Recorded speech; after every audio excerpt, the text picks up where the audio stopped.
चकवाल में गुज़श्ता 3 रोज से बारिशों का सिलसिला जारी है, जबकि क्लाउड बर्स्ट के बाद हम देख रहे हैं कि बहुत ज़्यादा बारिशें हुई हैं, पानी जमा हो गया है, नशेबी इलाके ज़ेरे आब आ गए हैं और लोगों को बहुत सी मुश्किलात का सामना है। दर्जनों देहात डूब जाने के बायस खाली करवा लिए गए हैं बहुत से देहात। अब तक 427 मिलीमीटर बारिश वहाँ पर रिकॉर्ड की गई है और इस सैलाबी सूरत हाल के पेश नज़र मुतादिद पुल और सड़कें टूट गई हैं। हम बात करेंगे डॉन न्यूज़ के रिपोर्टर अब्दुल गफूर मिन्हाज से। अब्दुल गफूर, बताइएगा वहां पर इस वक्त सैलाबी सूरत हाल है, दर्जनों देहात खाली करवा लिए गए हैं, जिले इंतजामिया किस हद तक मुतहरिक है और लोगों को किस तरह महफूज मकामात पर मुंतकिल किया जा रहा है?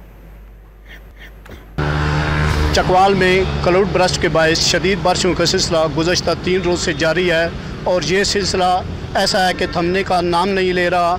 शहर की नालियाँ, गलियाँ और सड़कें पानी से भर चुकी हैं, जबकि गर्दोनवा के देहातों में भी सैलाब की सी सूरत हाल है और लोग नकल मकानी पर मजबूर हो चुके हैं। डोगटालियाँ डैम की बात करें या जाले मसवाल अरड़ मगाल डैम की बात करें या दूसरी पुल की बात करें, उदवाल, भीपा, छान और दीगल, अमीरपुर, मंगन वगैरह के जितने भी पुल हैं वो बारिश की नज़र हो चुके हैं। सड़कें जो हैं वो भी बारिश की नज़र हो चुकी हैं और कई इलाकों में जो है वो मकानात गिरने से जो वो मकीन हैं वो मलबे तले आ गए हैं और रेस्क्यू 1122 की जो टीमें हैं वो इमदादी सरगर्मियाँ वो जो जारी रखे हुए हैं। जी।